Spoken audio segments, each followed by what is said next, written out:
Good afternoon, everyone. Hope you all are having a great day so far. So today we are going to be disassembling this wheel hub on this 2006 Buick Terraza, and we will complete this task using these tools.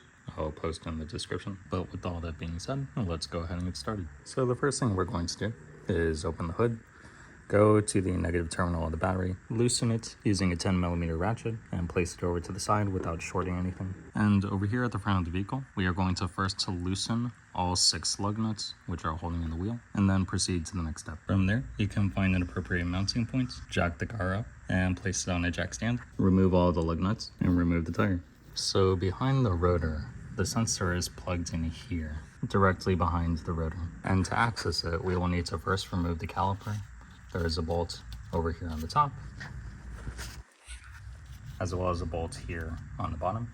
And from there, you can remove the caliper bolts holding in the caliper. Here is the first one from the top. Here is the first one from the top.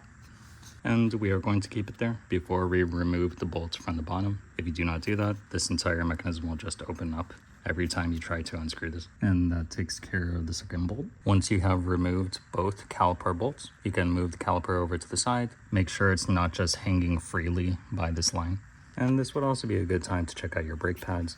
So after removing that brake pad, and before removing this one and this retaining bracket, we're going to come over to the side, and we are going to take a pair of our pliers to remove this retaining clip, which is holding the line to the wire for that sensor. After that clip has been disengaged, we can lift up on this white connector and disconnect this harness here.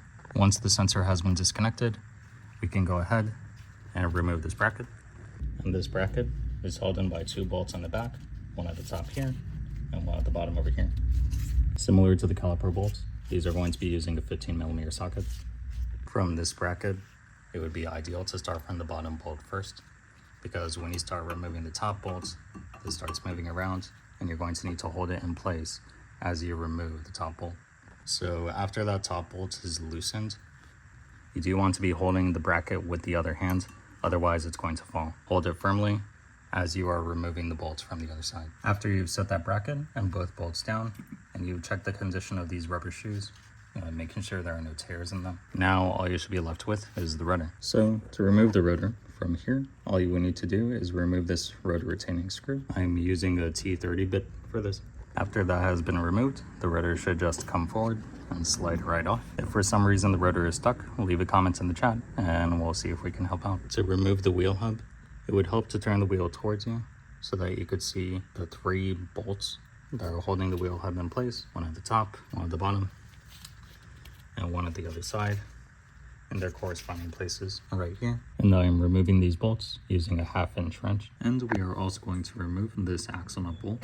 Sometimes this could be a pain in the ass, but with the right tools, you should be able to take it out just fine. And I'm using a 35mm socket on this. After removing the bottom left bolt, when you're removing the top bolts, be sure to hold the wheel hub assembly with one hand so you keep it supported. So from here, if there is no damage to the component, you can go ahead and clean it with electrical contact cleaner around the grooves in here as well. So after you finish cleaning and measure the ohmic value, we're going to start from the top bolt and ratchet it in. After those 3 bolts are returned to place, we can go ahead and put back on the axle nut. After the axle nut is placed back into place, that's fully where it needs to be. The brake caliper. When reinstalling the brake caliper, also be sure after installing those 2 bolts, we can now install the bolts on the caliper itself inside these little shoes.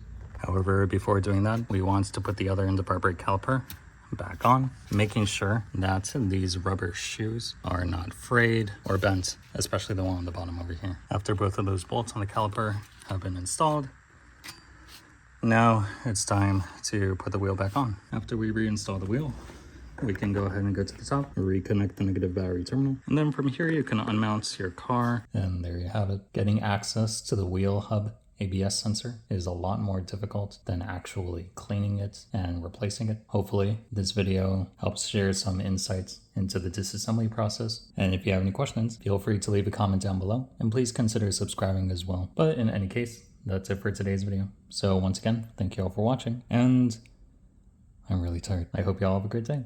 Take care.